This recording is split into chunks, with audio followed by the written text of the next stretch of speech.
Coming up on the As One Leadership podcast.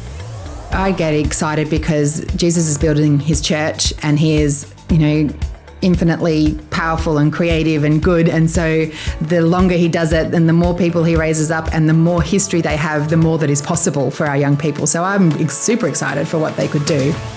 Welcome to the As One Leadership podcast. My name's Luke Williams and I'll be your host. And today's guest is Kimberly Smith. Hello, Kimberly. Welcome to the show. Thank you. It's great to be here. Excellent. So Kimberly, for those that don't know her, many of you probably do, but for those who don't, Kimberly works at the Baptist Union of Victoria. She works with emerging leaders there in a great role, which is really important in the church these days. But she's also a leading voice on the topic of singleness. And so I'm looking forward to hearing some of those areas today. And we had a bit of a precast conversation and some of the stuff you said was fascinating, and I realised how ignorant I am in some of those areas. So there's going to be lots we can learn. Oh, look, happy to help. Yeah, good, excellent. That's why you're here. So I'm sure you'll be a help to everyone today. So you've come today from Highton. I have, yes. Geelong. Across the other side, yes. Yeah. So we're in the southeast of Melbourne, so a couple of hours to get here today. Yeah. Thank you so much. Okay. It's worth it to be able to live in Highton. So well, you don't even say Highton, do you? You say Highton. Highton, yes. It's like the ritzy part of Geelong, right? Brighton of Highton. Yes. Our producer Nathan's from Highton as well. So yeah, he's good stock. I'm a bit outnumbered today. I'm just from the Bogan, southeast of Melbourne, so... but it's great to have you with us, and I thought we'd start today by talking a bit about your generations role. So I got to know you a little bit working at the BUV in recent times, and the role you play there is really important. So do you want to tell us a little bit about what that role entails? Yeah, so by title, it's the Generations and Emerging Leaders Pastor. And as that expresses itself, it's to essentially be the pastor for the pastors who are engaged in generational ministry. So kids, youth, families, young adult, however that expresses in the local church. We've got over 240 churches across our state. So it's connecting with a diverse group of churches and people that are engaged in following Jesus and being church in their local context. And so just wanting to champion them, be an outside voice, a place of encouragement, provide some training, some connection to each other. But then also a big piece of my work there and a high value of us as the Baptist family is that churches would be really considering what it looks like to think and act generationally. So you've got a lot of churches that are too small or not positioned to have paid staff in generation roles. So what does it look like for them still to think about how we're connecting across the generations? For a church to flourish, it has to be part of the narrative of the story or part of their focus for a church. And so just encouraging churches in that place, which I love to do. And also just helping us as a movement, just continually asking the question, what's changing in culture? Are we responding as we should? What are the new challenges for our churches and the people who are serving in them? How can we best be equipping them and really encouraging a focus and intentionality around the emerging leaders piece? Yeah, so I think the change in our society and culture has been so quick that I spoke at church on the weekend about being a little bit like the frog in the boiling water, where we've kind of been immersed in this Christian country or Christendom or whatever you want to call it, and the change has been so rapid that I think a lot of Christians are like that frog, that the temperature's risen and things have changed, and they just haven't realised it and they haven't made the adjustments. So true. And that's why I think a lot of churches are dying off and losing relevance and not reaching their communities. So. Or they're noticing it at boiling point. And then they're suddenly trying to respond or react more than respond because they're suddenly in that critical place, as opposed to, this is getting warmer. Are we responding to this? Is there something we could do about this? And just a greater awareness of the culture that they're swimming in, essentially. Yeah. So when we were young, that's right. It makes it sound really Back old, in doesn't my it? day. Back in our day. It was very different. But, people grew up going to Sunday school and if they didn't, they respected a Christian worldview. These days that's not the case with the majority of people, and so waiting for people to walk in the front door of churches is a pretty futile exercise in mission. And so what does it look like to engage? And so I think these emerging generations, they're thinking about those questions, and the role you've got at the BUV is a really big one, because I think statistics say that 2 out of 3 young people that grow up in church don't stay in church in their adult years. And so why do you think that's the case? It's an alarming statistic, isn't it? It needs to sort of confront us a little bit when we hear that, particularly when you turn it from a statistic to some faces and some names. So many people, you have 3 children. Like if 2 out of 3 children don't, persist in faith into adulthood, what does that look like in your family, let alone then let's multiply that out across the broader church. But I think young people leave church for the same reason anybody leaves church. There's a sense of disillusionment, or it just isn't what they need or what they thought it could be. There's a incongruency that they're seeing between what they're hearing about faith and what is being lived. Often for people, faith didn't work for them. You can talk to adults who walked away from faith for the same reason, and it's that when it wasn't robust enough, or either their own personal faith or what they knew of faith wasn't robust enough to withstand any sort of challenge, whether that's the challenge of science and intellect, that it feels like it's one or the other, you're either a Christian or you're smart, sort of thing. But how does Christianity stand up to that challenge or their own understanding of it? It could be, how did their own personal faith or their perception of faith stand up to suffering, personal loss, grief, trauma, challenge? Often that's an obstacle. And so I think all those things that are true for adults who walk away from faith, or even for adults who reject faith from the outside, that's the same reason that our young people are leaving. But I think understanding how that is shaped by culture, how it is that, as you mentioned, that it's an increasingly less Christian culture that they're living in. And so, we've always understood the message of Jesus to be countercultural, but that has to be a much stronger part of our perspective of what faith is, because it is more countercultural than it used to be. And I think we sort of had a complacency almost, I think, around faith generations ago, because I think I mentioned to you in listening to a podcast that was referencing an article that was written in the 80s in The Age, and it started out as a Christian culture, ... who would write that in The Age now? Nobody, no one thinks that's true. No one would claim that. And that's the 80s. That's only, 30-something years ago. It's not like hundreds of years ago.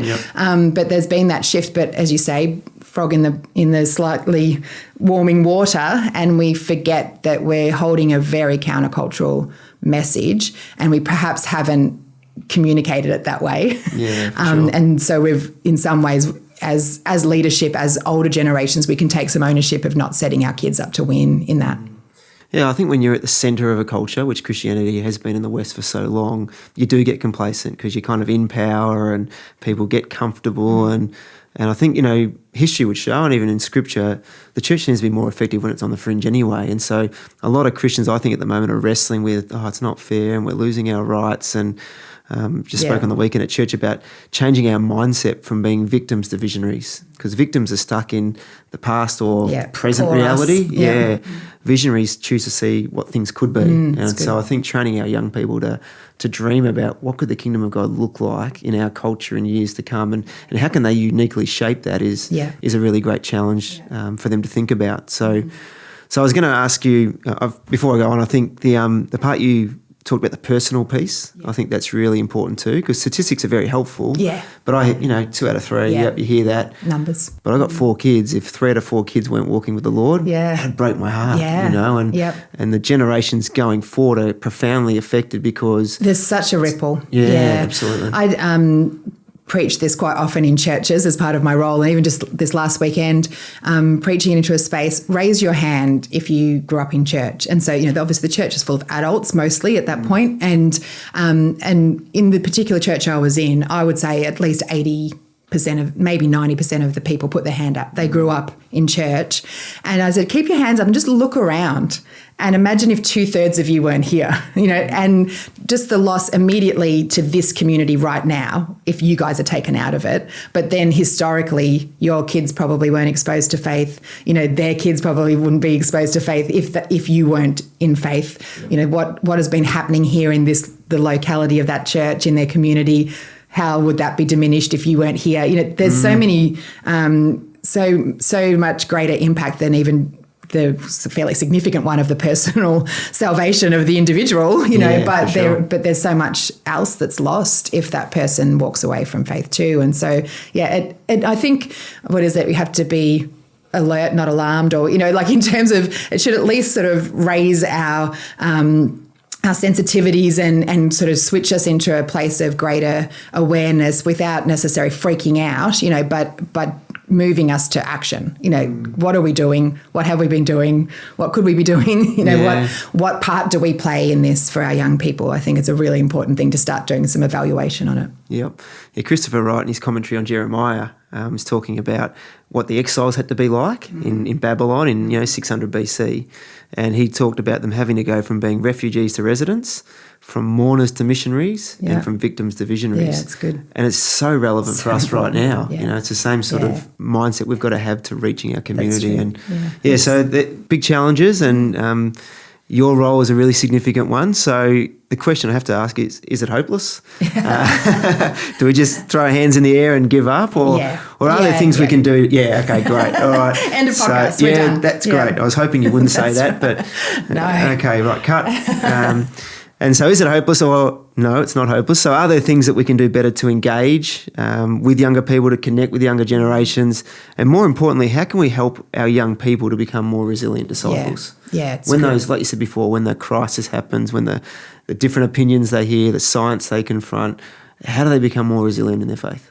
Yeah, well, I am the eternal optimist, so that helps. It's a good way to be. It makes you more robust in the face of all those challenging statistics. But the greatest sense of confidence I have is that Jesus said he will build his church. Yeah. So I think as alarmed, alert, panicked, freaked out as we might be by the statistics, and even as disheartened as we may get by seeing how that's playing out in our current context or in various places of even personal engagement with our own children or our own communities of faith, Jesus said he'll build his church. And I think there's a great comfort in that promise, because essentially he says the gates of hell won't prevail against it. So you or I aren't powerful enough to cut it down either.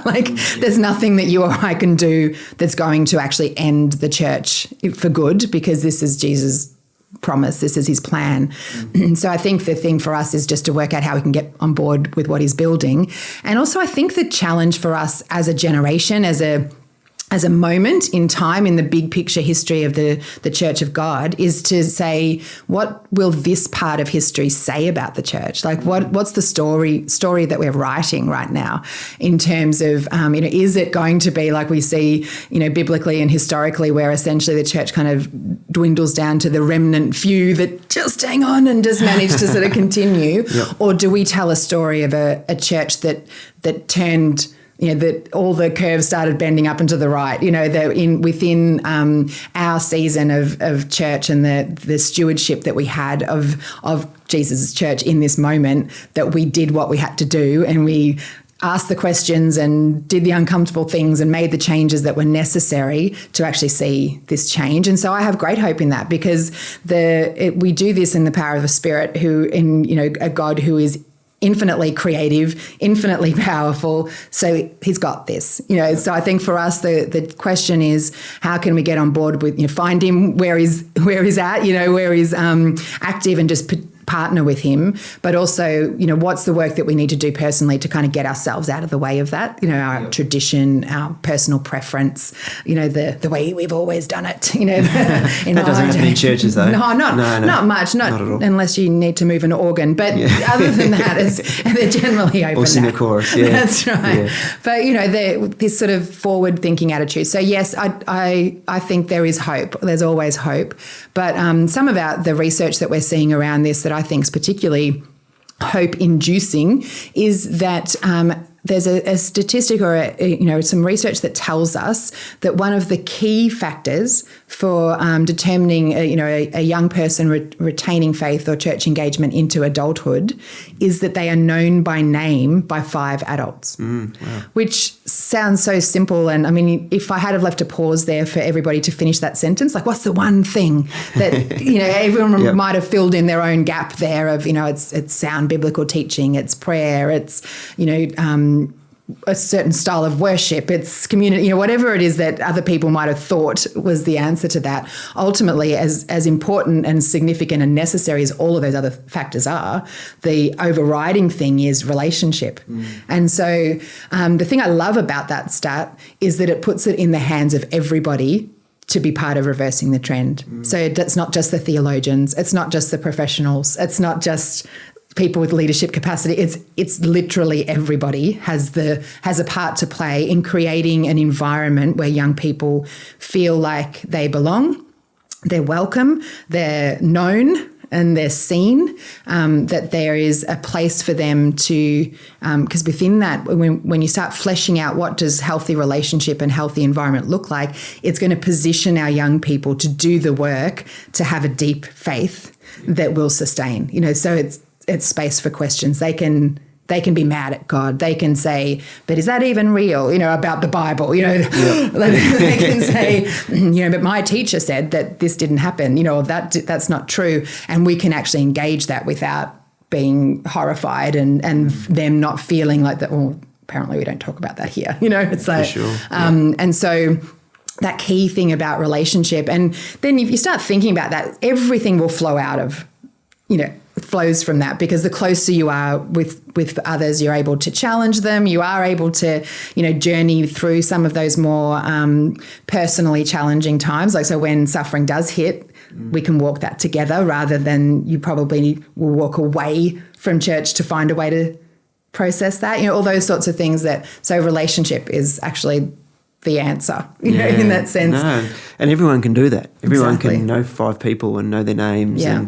And I think, it's really encouraging what you're talking about is what are we going to be? What are people going to look back on this generation and say that's what the church was? And Mark Sayer's recent book, Reappearing Church, was really encouraging because it talks about the history of renewal. Yeah. And every time there's a downturn, God's preparing something great to come, and we can be part of that by seeking God and coming back to Him and doing some of those simple things like relationship and having robust discussions and helping our young people say that to be a Christian, you don't have to check your brain at the door. Exactly. You can actually fully engage your brain, and God wants you to. In fact, God gave you the brain, and God created everything. Yeah. So He's the source of knowledge we can come back to. So so that's really good. So Resilient Disciples, there's a book recently that I think you've read called Faith for Exiles.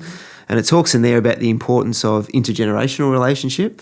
So in your role with younger generations, what would you say about the importance of, mentoring, deliberate investment in young people's lives and how important that is? Yeah, it becomes key. I mean, just on the basis of that, idea about relationship being the most significant thing. Obviously, if you've got a mentor, they'll know your name. And so there's one adult. We can tick off the list of the 5. But I think anything you do to move that into a more intentional space is going to be is going to reap dividends. It's going to bear fruit, and I think it's a really important conversation or topic, a message for our older generations to hear, which is that young people need you. They want you. They may not have the language to express that, and in fact, they may express it in a way that looks like they don't, but they actually do. And what we see, sociologically or developmentally, is that in a young person's process of discovering themselves, everyone's on the quest for independence or self-authorship, as they call it, where they're looking to be the leader of their own destiny and, manage their own life. There is a point in teen years where there appears to be, or there is to a certain extent, a separation from parents. So, what we understand though is parents are always the number one influences of their children, always, like negatively or positively, when they're like, we hate you and we're not listening to you, or when they love you, like always. Sometimes on the same day. Sometimes in the same conversation. But what we see though is this sense of our young people, in sort of mid-teen years, they start actually looking, because they're wanting to have their own opinion and they're wanting to do things because they want to do things, not just because dad said so or mum said so. And they want to have that sense that I'm making a choice about where my life's going. But then they're looking for other people to affirm the choice that they might make or, give them another option. And so at that point, other adults in the life of a child, Orange phrases it as other adults saying the same thing a loving Christian parent would say. Yeah. So essentially looking for somebody who they think is a bit cool because they're not mum or dad, or they may be a little bit closer to them in age but still older, still adult. But that if they're saying what mum says or they're saying what dad says, then it's affirming something about their own personal belief. And so it's going to be a helpful thing for them embedding that sense of I believe it because I chose to take that opinion from that person rather than dad told me this is what I had to believe. I remember a few years ago with one of my daughters, around dating and some of the advice I was giving her at the time, which was, I think, very good advice. Yeah, of course it was. And, didn't want to listen. Yeah, what would you know, Dad? Yeah, I think they get to an age where everything is wiped and all of a sudden they have this instant download and they know everything. And so I wouldn't listen to anything. Anyway, she eventually decided to catch up with a girl at church, a woman. She would be probably a few years younger than me, but not many years younger. And she gave my daughter the same advice. And then she came home and she said, so-and-so told me this and this. And it was so good. And I'm thinking... Hello, McFly. I've been saying that for over a year. Sounds familiar. Yeah, that's but right. It happens in everything. I mean, parents who've got young children know this. Your child comes home and they've had the dental van come and visit and they come running in, Mom, we have to brush our teeth up and down. And it's like, yeah. I've been telling you this for 8 years or whatever it is. Right. But suddenly it's new information to them. But it's that self-ownership or authorship where our young people are looking to know stuff because they've discovered it, not because they feel they've been forced to believe or agree with a certain way of thinking or behaving. And so the importance then, come back to your question, mentoring, intentional investment from older adults is so key. And this is where, our youth ministries and our and this sense of engagement cross-generationally in churches is so significant because it exposes our young people to older adults that they can choose then to engage these sort of topics of conversation, to ask the questions, to be relationally close enough where they, Dad doesn't get it, but I think you'll know the answer. And if you're doing that with Christian adults, you're probably getting the same answer that you would have got from Dad. Yeah, but it's probably more right because it came from somebody else. What would you know, Dad? More palatable, at least. Yeah, for sure. So that intentional investment, those relationships of significance to key leaders in their life, or it becomes super, super important. And I think that's a great thing for our senior adults to understand. We have a lot to offer our young people and they want it from us. They need it from us, even if they grunt or don't make eye contact when you're trying to talk to them, or even if you feel like you're a little uncool or, I don't know what to talk about, so how is the interwebs going? I don't know what to talk to a young person about, but they're actually not necessarily looking for you to be like them. They're looking for people who are showing them how to live out some of the things that they're wrestling with and who've got a story to tell them of an experience or a way that they came to understand something or process something. Everyone has so much to give. And so those mentoring, coaching, more intentional relationships are just key. Yeah. No, that's really good, and I think it's a good challenge for churches to think about how they can help foster that intergenerational stuff, and not just in their programs, but in intentional relationship. No, that's really good. Yeah. So you're working with emerging leaders. So you'd work with a lot of great young developing leaders. What are some of the trends you're seeing in these leaders as they develop?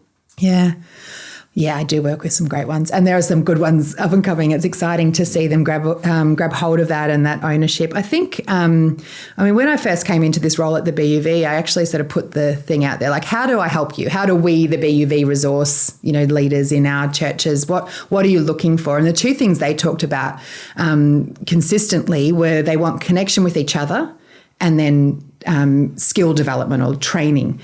And so I think it is reflective of a generational trend, or I guess it's true across most generations, but they have a sense that of wanting to know that they're not the only ones doing this. And I think probably growing up in a very connected world, through technology and social media, that they're aware that they're not the only person doing this, which perhaps you go back a couple of generations and we might not have been that aware because you are just in your own patch and your ability to actually track what's happening outside of that wasn't as well resourced. But so they're looking for that sense of, I don't need to start from scratch here because somebody else is probably thinking what I'm thinking, or they've already thought what I'm thinking. There's probably somebody out there who's already tried this and knows the better way, and so they're looking for that kind of connection. And so bringing them into, and that ends up being a big part of my role, just get you together, get you in the same space, or even just, identify that link. You're asking this question. That's what they've been working on for the last 3 years. Go see where they've got to with that. So the collaboration piece, I think, is really important, and it's what leaders who are emerging are looking for. They're not looking for that, top-down kind of leadership thing where someone comes down from the mountain with the idea and we all just follow it. It's like, let's talk all of this out. Let's collaborate and work together. But also just a really deep sense of wanting to learn, that they have a passion to upskill. They're ready to be told, given tips and tools and tricks of the trade to actually make what they do better. And it's an interesting generational kind of picture, because I think we often talk about the emerging generations as being a little bit entitled, or they're wanting the shortcut. They want to be CEOs by the time they're 28. And then we've got this whole sort of swag of older people in leadership who are like, well, I had to work at it, and I had to, I don't know why they all talk slow and old, but Yeah, it was a weekend. The horse and cart. Yeah, that's right. I walked to school uphill and then walked home uphill. It's pulled myself up by my bootstraps, and there can be a little bit of a disconnect that happens there, because I think what we're seeing from our young people is this eagerness, and the resistance from older generations can perceive that to be an entitlement, that they just want to leap stages of life, and I think it's true in some ways, but I think all of us were like that young. No one wanted to can I please wait 50 years until I can have this job? No one that wasn't on anybody's heart. But I think, and in fact, if you go back sociologically, the baby boomer generation, one of the key pieces of research and reporting that happened around the shift of that generation was named the me generation. That was the title of the report. Yep. And so being about ourselves is not new to emerging generations. Yep. It's every been generation around for accuses a while. The next generation. Yeah, exactly. It's so I think the challenge for our young people is, they're young, and so there's an immaturity there, and so they perhaps don't actually come at it the right way. They may not ask the question in this sort of humble kind of please, could you teach me? They're like, that looks easy, I should be able to do that. It's but I think behind it is a desire to actually learn from other people in a way that that would catapult them into greater and better and more, without having to fall into the same traps that we fell into, or make the same mistakes that we've made, to actually learn from that. Yep, for sure. So I think, one of the trends you touched on, I think, is definitely true, and that is the collaboration piece. And I can see it in younger generations, and I think that's influencing the church as a whole. So we're seeing, probably a diminishing of denominations and, cross generations, cross church, and less competition, and it's probably because of the culture's changed to be more post-Christian now. It makes no sense to be fighting over your patch. You've actually got to work together to reach the world. And I'm really encouraged by that, and I'm encouraged to hear that some of those younger generations are doing that as well. You touched on before social media and the impact that's had, and one of the positives is that you're connected and you know that other people have done it and all that sort of stuff. I think one of the downfalls is the comparison. Yeah. You see someone else and you go, oh, gee, their youth group looks so amazing and they must be so much better than I am. Which it probably does on Instagram. Yeah, it does, because we always see the highlights, don't we? We don't see the behind the scenes when everything's falling apart. And, exactly. Yeah, and the perfect family shot. But it took 20 minutes to get the kid to stop fighting with the other kid. And exactly. all that. So we get fooled into thinking, gee, all these perfect lives and my life's not like that. Yeah. When I think we're all in the same boat in a lot of ways. But reflecting on social media and how much it's changed our world, what do you think are some of the positive and negative impacts that it's had on emerging generations? Well, I think the connectedness is a positive. and I mean, I was just with a group of people on Monday for catching up for lunch. We hadn't seen each other for 3 or 4 months, but we had this level of awareness of each other's lives because we connect online, so we were able to start straight in with how's the new puppy and how's this, rather than so what have you been doing for the last 4 months, fill us in. And so there's a connectedness and an awareness that, I mean, everything has a shadow side, but I think there's a positivity to that, and an ability for a rural church, you think in my context of the role that I have, an ability for a church that's way out in the boonies, 4-hour drive from any other kind of place that they could connect with other people, and yet can get online, see stuff, download things, do face-to-face with people, so there's so many benefits in that sense of connectedness and shared stuff. I think, the flip side of that is there's a challenge for us not to be distracted by how available all that stuff is, because I think, our ability to just stay one track for a little while is being diminished by the fact that we're just so stimulated. There's so many things happening around us all the time that can distract us. And I think that's true of the social media space, whether it's just because it's in your hand. And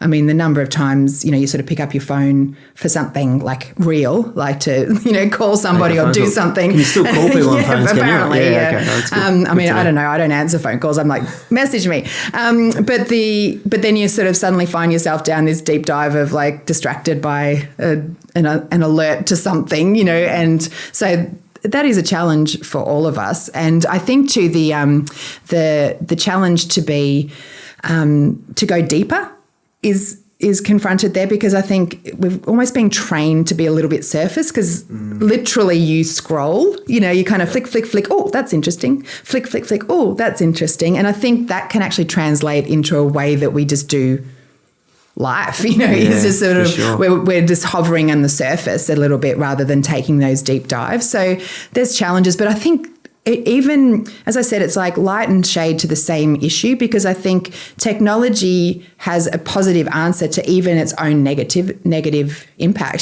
so like just as the challenge that now, emails, messages, whatever can come at any time of night. Well, technology also has, you can turn it off. So, or you can put it on Do Not Disturb, or you can do all those sorts of things too. So it's not just about, it's not all negative, and even its own negativity, it can compensate for itself. And I think increases our capacity for productivity and efficiency and all those sorts of things as well. But it's a thing to be managed. Yeah, for sure. I think the other challenge in the technology space is we've got an access to information that hasn't been filtered. And we can access that ourselves, and then we look at it only through our own lens. And so that's the ask Google, and suddenly, it's the Dr. Google, and we're diagnosing ourselves because we're not sort of talking about cancer. Yeah, no, it's a cold. Like, there's 2 things this could be. I may already be dead, or I'm about to die. It's like, so I think there's a challenge for us in how people are accessing, theology that may be a bit skew-iffy, or perspectives, that don't actually apply into our context, or at a level of maturity or intellect or education that we're not actually processing that as well as it could be. So I think that's a challenge. Flip side, you've got access to all this great information as well. So it's always holding both sides of the thing. Yeah, I've read a bit of stuff recently that talks about it being like the digital Babylon. So in the Bible, Babylon's like the culture that wants to kind of shape every other culture and change it to fit their mold, and that social media and the internet's a little bit like that, where it's kind of all pervasive, and it's in your bedroom, it's on your screen, people are being discipled by it. So I really sense we're at a time as church leaders where we need to actually train our people to be a bit disciplined in it and to put those boundaries in place, because they don't have boundaries. It's 24 hours, it's bip, it's, you're not sleeping well, you're distracted. We say we can multitask, but I think that's a myth. We're not, we're just doing a whole bunch of stuff poorly. And I'm not sure we'll know the full impact of it for maybe 50 years, and we'll look back and it'll be once again the frog in the pot kind of situation where everything's changing around us and we're just kind of consuming it all. But it could end up doing a lot of damage. So I think we've got to try and help our young people to, embrace all the positives of it and use it for information and connection and all that stuff, but also be disciplined enough to, when you get home with your family, plug it in on the bench, spend time with your family. Put it away. You don't have to answer calls. You don't have to be looking at Facebook. When you go to bed, put in a different room if you can't stop looking at it till 3 o'clock in the morning. Those kind of things, I think, are a challenge for us. And because the reality is that as young people, they don't have the maturity or intellect to know what they don't know. And so as adults in their world, we do have to help them self-regulate, because it's not a criticism of emerging generations. It's just brain development. They don't have the forward thinking that we have. They don't have the sense of recognizing how these things are impacting each other, that they're finding it hard to get out of bed in the morning because they're up late at night, because they are staying on, they're not joining those dots. So for adults, that's actually our job, is to join dots for young people that they can't join themselves. And also I think there's a call for us to be quite empathetic to young people about social media, internet, what it looks like for them. The reality of my growing up years was that when I left school, I didn't have any contact with my friends until I was back at school, and if I did, it was on a phone in the public space, and my brother's trying to pick up on the other line and, teasing us and whatever else. And there was a disconnect that we had that they don't have. But that should call us to empathy. That's hard. It's hard when hard relationships or hurtful relationships follow them home. It increases, it sort of contributes to mental health challenges and stress that our young people are facing that we just never had to consider. And so I think it needs to draw us to empathy, though. It's a temptation to sit in judgment. Oh, those young people, they're always on their phone. In my day, we just got on our bike and we went for a ride. It's like, okay. We're not in your day anymore. Thanks, Nan. But rather than to say, actually, this is hard. It must be hard for you to process this. I use the personal disclosure of my own teenage angst, where I was a poetry writer. Very deep, very emotional expression. Did you bring it with you, or? Oh, look, I forgot it. But I have this. Well, I've kept it though for such a time as this.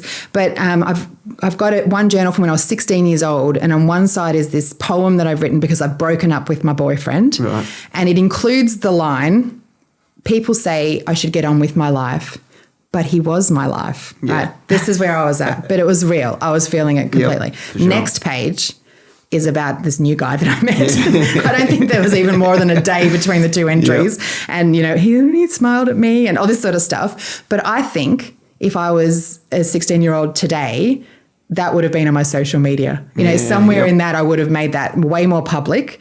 I probably, the relationship itself would have been on social media, and then the breakup would have been on, change status to single, whatever it is. And all of that would have happened in a public space. And that would not have been helpful to my capacity to process those things. It would have added fuel to a fire that was already hot enough in terms of my emotional instability and my immaturity. But young people are not any more mature at 16 than I was at 16, but they're trying to navigate a space that requires a lot of maturity. And I think, as I say, I think it just needs to keep drawing us to empathy. I often say, I feel bad for you, or I know there's a struggle for you that you have to try and navigate this in such a public kind of way, or in a completely different way. Yeah, and I think, like you're saying, with social media, because it is such a public journey, you got more people journeying with you, but not in a helpful way. Not necessarily. I think it goes to tribalism. So, you break up with the boyfriend, and then all of your friends, he was no good, it's his loss. And all of a sudden you're feeling validated, and it might not be the most helpful way to process that.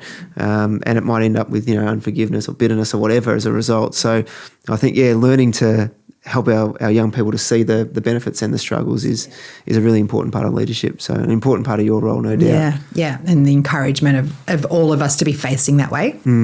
Yeah, for sure. Very good. So in your work with emerging leaders, so obviously you spend a lot of time with them, you hear their stories, their journeys, their ups and downs, their successes, their failures, their joys, their struggles. What do you think are some of the biggest issues or the most common issues they're facing? Yeah, I think when we talk about Christian leadership, it is what we've already mentioned about the increasingly hostile or counter, cultural or anti-Christian, post-Christian, whatever we want to call it. That environment leading into that space is different than the same role even in the same church 20 years ago. It really is different. So I think for our Christian leaders, as we talked about before, it's we need to help them in their own faith, in the robustness of that faith, but also how that applies to leadership, what it is that they're trying to navigate. And I think too that, generationally, what we're seeing now, I mean, this is happening in the workplace as well, where unprecedentedly we have 4 generations of people working in the same workplace. It's because oldies are staying longer and youngers are starting younger, and we've just got this spread. And I think for our emerging league, it's a big challenge to try and navigate that, to be the new kids on that block, and it's a very full block. And so I think I don't think it's quite as clear the pathway through to advancing stages of leadership in terms of authority and responsibility, because you've got people that are holding on to these roles longer, which means the trickle-down effect is that they may have to be in a holding pattern for a little bit longer before they get to take next steps in their leadership. Yep. And so I think that's a challenge. It's a challenge for our young people to sort of hold themselves in a place of humility and openness and readiness to learn all they can learn, so they would be prepared for whatever comes next, however long that takes. But I think it's a real challenge for us as the oldies, putting myself in the category. I normally try and avoid that. That's why I work in generations ministry. You stay young. But we're the ones that need to make space for these guys to get their opportunity, for these young women and men who are being told they can be leaders, and they're being, invested in to lead, but then may not necessarily get the opportunity to really have that experience and put that into practice. I think that's a challenge for our young people and for our churches to embrace. So I think the workplace, as you mentioned, is a really big thing, and there is these clashing generations, and obviously the older generation think and operate and have experienced very different things to the younger generations, the Gen Zs, the millennials, these sort of types. They're wired very differently. They came out of the womb with an iPhone in their hand, they've never known life without the internet, all that sort of stuff. So there's a lot of, assumptions they make about each other. The old people assume the young people are all like this, and the young people assume all the old people are like that. What do you think are some of those assumptions, and what would you say to the older leaders? I think you just talked about making space, which is one great thing. Yeah. But what would you also say to the emerging leaders to help them, work in harmony with older people and also to be productive together? Yeah. They both bring different things to the table. For sure. And I think the starting point is realising that we all do have a perspective that we're looking at everything through. I think we kind of tend to think there's mine, which is obviously like the actual one, and then everyone has a different one. Yeah, they've got different so we filters. Start here, and then everyone's like the contrary one. But the reality is everybody's is contrary to everybody else's. We're all looking at it from a slightly different angle. And if we all had the Luke filter, it would make life a lot easier, wouldn't it? Though, it would be boring, but it'd be a lot easier. Yeah. It might make it easy for you. That's right. But I think it's important for our younger people to recognise that, because I think it's the empathy piece again, that it's not like old people are deliberately trying to make things difficult for us. They have a different perspective. They see things differently. They prioritise different things than whoever in the different generation prioritise. And so I think the empathy part has to be a really significant part of the conversation. And so, seeking first to understand, asking a lot of questions because we just go to the polar opposites. We go to the stereotype. All old people are this, all young people are that, all men are like this, or women are like it's just our default to want to neatly package everybody into a way that we can generalize about them without having to work too hard. But no one's ever that simple, and there's so many layers of complexity and uniqueness. And I think that encouragement for everybody, regardless of which generation you are, to be seeking to understand, to think about what it looks like for others to have experienced it. As you say, young people have grown up exposed to technology as a first language. Like they haven't ever learnt technology. They are technology. Life is technology. They don't have another way to function. Whereas then you've got these in-between generations who are at varying levels of exposure to that. And it's almost to think about it if you think about it as a language, where our seniors may be speaking their native tongue, and then you've got these in-between people who kind of can speak a little bit of both, but then down bilingual, here, down here they're, and it's like an increasing distance from that mother tongue though. And so now this is the new mother tongue and this is what they're born, but that can actually breed some assumption in the language that we speak, that and so I think, again, just always this sense of wanting to grow our understanding of what must it be like for an older person who hasn't had the same exposure to technology to have to learn the technology that we learn. I was driven to the airport in a taxi one time down in Tasmania, actually, by a guy, and he said that he has decided he is not doing computers. He's just not going to do them. and he's like, you can't make me. Yeah, I'm sure. A monk or something. Yeah, so it's like, I had to laugh at the sort of GPS that was on his dash and the fact that he took a credit card payment from me and all those sorts of things, but that's another story. But he was talking about he had to apply, for the renewal of his license or something like that, and now it's entirely online. You actually can't do it in person anymore. You can pay it in person, but the actual process has to be done online.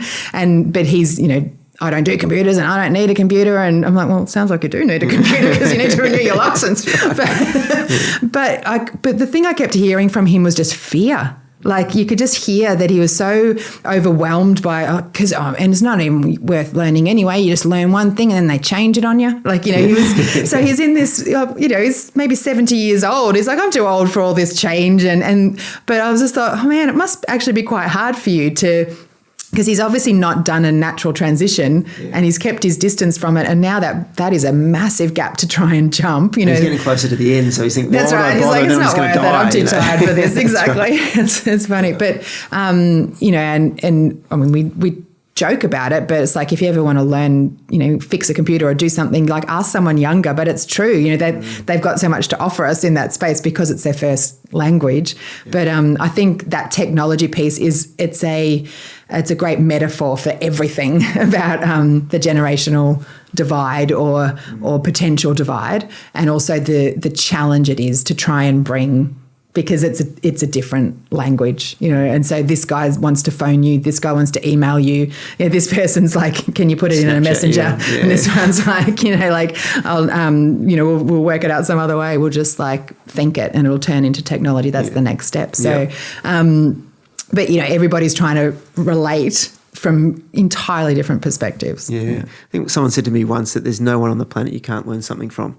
Whether they're a tiny toddler or a 90-year-old on their deathbed, there's always something we can learn. And so if you have that kind of posture in a workplace, you're going to appreciate what the older generation bring and some of the wisdom and experience they've got, but then the younger generation with their technology and their efficiency and with their energy and their creativity and their sense of what's possible, because it is highly likely that even like a 20-year-old has seen more than a 70-year-old has in terms of just from their lounge room. Like they're more aware of what's been happening in their generation than a 70-year-old might have been when they were 20. Yeah, a 20-year-old might know more about that generation than the people in it themselves because of all the information that's available. So we can't make any assumption that this equals lots or nothing, or as you say, got something to learn from everybody. And I think the language of leadership is to keep drawing from that and bringing people together and highlighting the similarities or the commonality,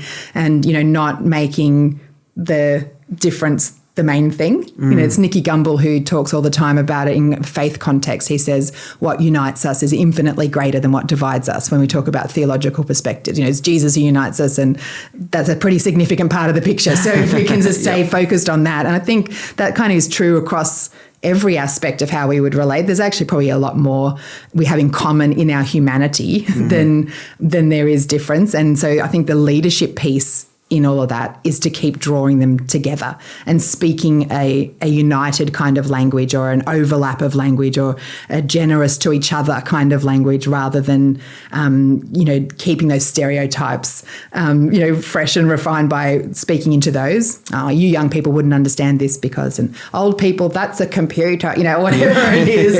And that we can actually perpetuate the stereotype in really unhelpful ways. Yeah, for sure. And it is a changing world. I think we're the first generation right now probably that people can post something on the internet and become instantly famous. Yeah, right. So the Justin Bieber effect, and that's unheard of for the older generation, where it's years of faithfulness and hard work, and so just trying to make that adjustment in what the world is now and what the benefits and pitfalls of that are is a real thing to keep working on in workplaces. But no, that's really good. So talking of the senior group, senior leaders or people in workplaces, they have what we've talked about before, that kind of unconscious competence. So they're better at things than they realise, or if they realise they're good at them, they don't know how on earth did I get good at this. And so we talked a little bit about senior leaders deconstructing their learning through reflection in order to then teach it to emerging generations. I reckon some older leaders listening to this would go, yeah, good idea. How on earth do I do it? Yeah, where do I start? Yeah. You got any words of wisdom into that space? Yeah, it's a great thing to be mindful of, because the very nature of unconscious competence is that we're not conscious of it. But the example I like to use of this is driving. So most people who've driven for any length of time, it is actually an unconscious competence. You don't sit in the car and talk yourself through all the steps of driving. And in fact, you get somewhere and go, I don't really remember driving. Like, I don't remember the mechanics of driving. Did I indicate, windscreen wipers, mirrors, gears, feet, what were they doing? Like, we just do it. And we're more interested in actually, like, where do I have to turn? We're looking at the geography of it rather than the actual activity of the driving itself. But then you sit in a car to teach your teenage child to drive, and okay, go. We're going to drive out the driveway and turn left. It's like there's 7,500 things that you have to do before you do that, and they don't know those things. And so our usefulness as their instructor is only as good as our capacity to break that back down into steps. And so, in some things we can, as senior leaders, we can kind of step back and go, well, let me just think about that. Like, how did I come to know what I know? Who was it that told me? When was the first moment I remember doing this thing? And, what was the context of that? We can kind of deconstruct it a little bit. Go back through the archives of our memory and try and remember, who was it that told me that, or when did I do that the first time, and what did I have, what was my consciousness around that? That in itself can be helpful. I think particularly the older you get and the further you are away from that, the harder that is to access in the memory.